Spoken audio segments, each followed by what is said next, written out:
Hello, this is Dr. Dennis Bielfeldt of the Christ School of Theology. You're watching a series of lectures on Leibniz today, and we've been talking about Leibniz over the last few lectures. We're up to his notion of pre-established harmony. And he has an image here that I want you to think about. Imagine the body and the mind as two pendula that hang upon a beam.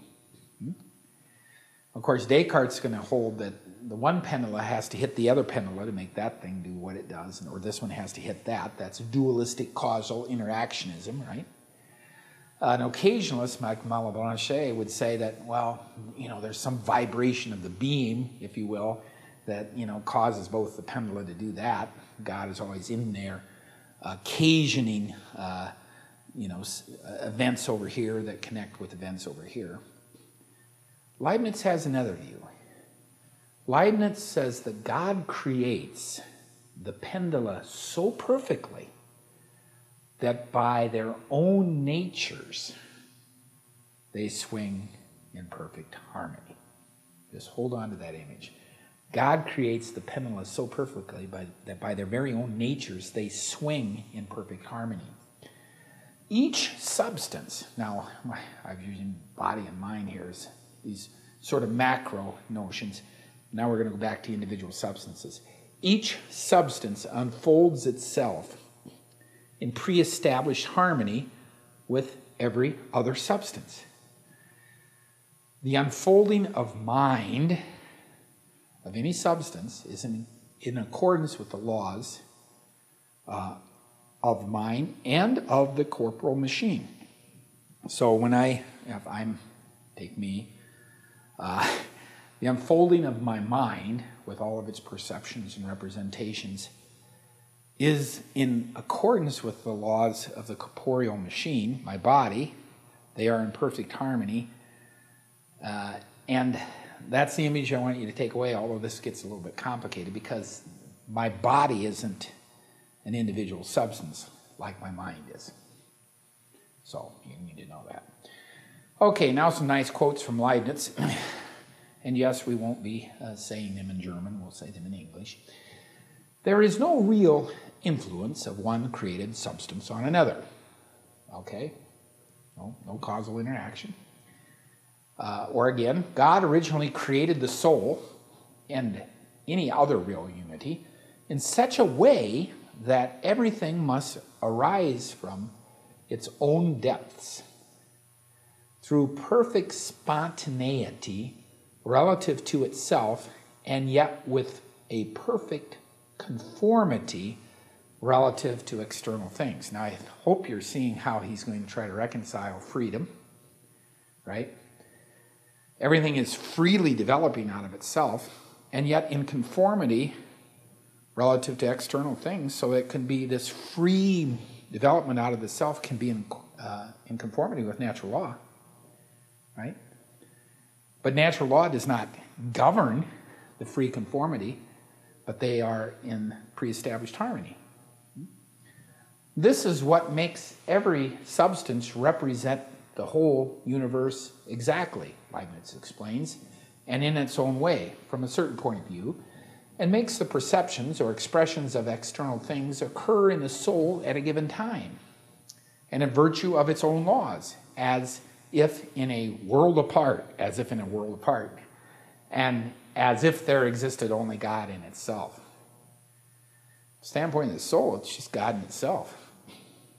Standpoint of the individual, there is no causal interaction with other substances. Okay, the organized mass, he writes, in which the point of view of the soul lies, being expressed most closely by the soul, is in turn ready to act by itself, following the laws of the corporal machine, at the moment when the soul wills it to act, without disturbing the laws of the other. The spirits and blood then having exactly the motions that they need to respond to the passions and perceptions of the soul. Okay, so the mind's in pre-established harmony with the body.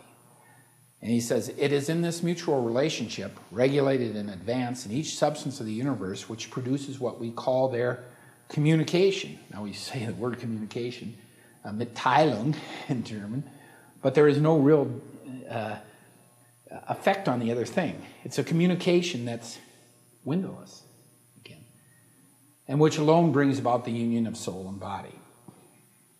We call it communication, but it's a pre-established harmony. Okay, so bodies act by efficient causality, as if there are no minds. Leibniz points out, I'll give you that, Descartes.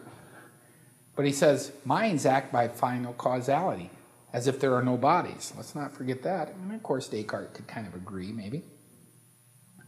But then Leibniz writes, in general, we must hold that everything in the world can be explained in two ways. Through the kingdom of power, that is through efficient causes, and that through the kingdom of wisdom, that is through final causes, through God, governing bodies for his glory, like an architect, governing them as machines that follow the laws of size or mathematics. Here's God governing through the kingdom of power. Governing them indeed for the use of souls, and through God governing for his glory, now he's going to govern for his glory, souls capable of wisdom, governing them as his fellow citizens, members with him of a certain society, governing them like a prince, indeed like a father, through laws of goodness or moral laws. So God is governing the universe through the laws, efficient causality, materially in bodies, and through moral laws and goodness, kingdom of wisdom, and the final ends in souls. Now, to the big word that everybody who has ever studied any,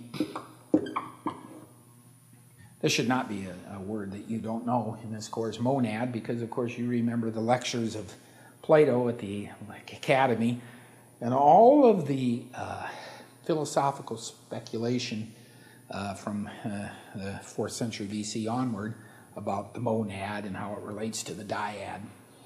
Well, anyway, you know what a monad is. It's one thing. It's a unity. He claims that bodies, motions, must be derivative on simple substances and their perceptions. So now, the simple substance is a monad. He says, I don't really eliminate body, but I reduce it to what it is. For I show, he claims, that the corporal mass, which is thought to have something over and above simple substances, is not a substance, but a phenomenon resulting from simple substances, which alone have unity and absolute reality. The monad alone has unity and absolute reality. Now he's going to say, matter itself is a perception within monads. And here we get into his pan-organicism. Yes.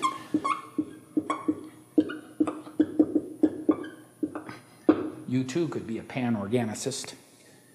I hope you're not. Anyway, he's a pan-organicist. He says, I distinguish the primitive entelechy of the soul, the matter, namely the primary matter or the primitive passive matter, and the monad is made up of these two things. The primitive entelechy, that is the aim of the soul, that active part of us, and the primary matter or primitive passive power, that which appears to us as a phenomenon over and against us as an intentional object of thought, matter. All of a sudden I'm seeing connections to Fichte here. That's all right. This is what happens in this class. I'm going to come back to here because you know what? We have another lecture coming up and I can't complete this thought in this lecture, so I'm Dr. Dennis Bielfeldt of the Institute of Lutheran Theology, and I'll be right back.